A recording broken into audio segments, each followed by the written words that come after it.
Si je suis introverti dans un monde qui valorise l'extraversion et l'action impulsive, il est possible que j'ai du mal à m'exprimer pleinement, travailler en groupe ou prendre la parole en public.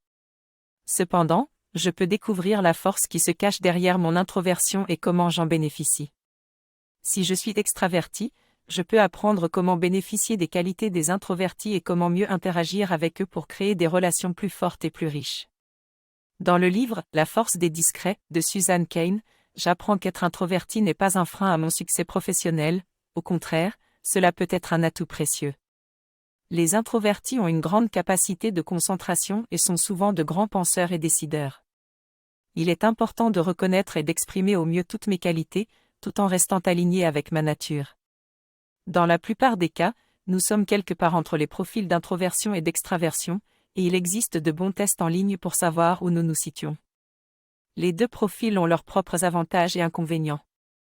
L'origine de l'introversion a une base biologique, et cela peut être observé dès l'enfance. Les introvertis ne sont pas à l'aise dans des environnements riches en stimuli, tandis que les extravertis cherchent des stimuli pour ressentir des émotions fortes. Connaître l'origine de notre personnalité n'est pas essentiel, mais plutôt apprendre à s'adapter à l'environnement dans lequel nous nous trouvons. L'introspection ne signifie pas être timide, mais plutôt avoir une sensibilité aux stimuli de l'environnement. Certains introvertis excellents dans les relations profondes et ont une capacité à poser des questions approfondies, en faisant d'eux d'excellents vendeurs, malgré les stéréotypes qui associent ce métier à l'extraversion. Peu importe notre tendance naturelle, nous pouvons apprendre à ajuster notre environnement pour s'adapter à notre tempérament.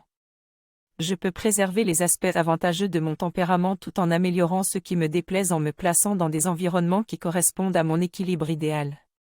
Par exemple, en tant qu'introverti, je peux m'exposer progressivement à des situations publiques bienveillantes pour réduire le stress. En tant qu'extraverti, je peux prendre le temps d'analyser suffisamment une situation avant d'agir rapidement. Je dois être fidèle à ma propre nature et utiliser mes forces naturelles telles que la persévérance, la concentration et la sensibilité pour réussir dans les activités que je redoute comme parler en public. Cette vidéo m'a donné des clés pour mieux comprendre les différences entre les extravertis et les introvertis. J'ai compris qu'il est important de connaître et de respecter ma nature plutôt que de vouloir à tout prix la changer pour réussir.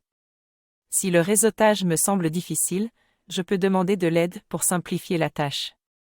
J'ai appris qu'il vaut mieux apprendre à se servir de ce dont on est naturellement doté plutôt que d'accumuler tous les pouvoirs imaginables pour réussir et être heureux. Si je veux en savoir plus sur l'introversion, je peux regarder les vidéos dédiées au livre « Confiance illimitée » de Franck Nicolas.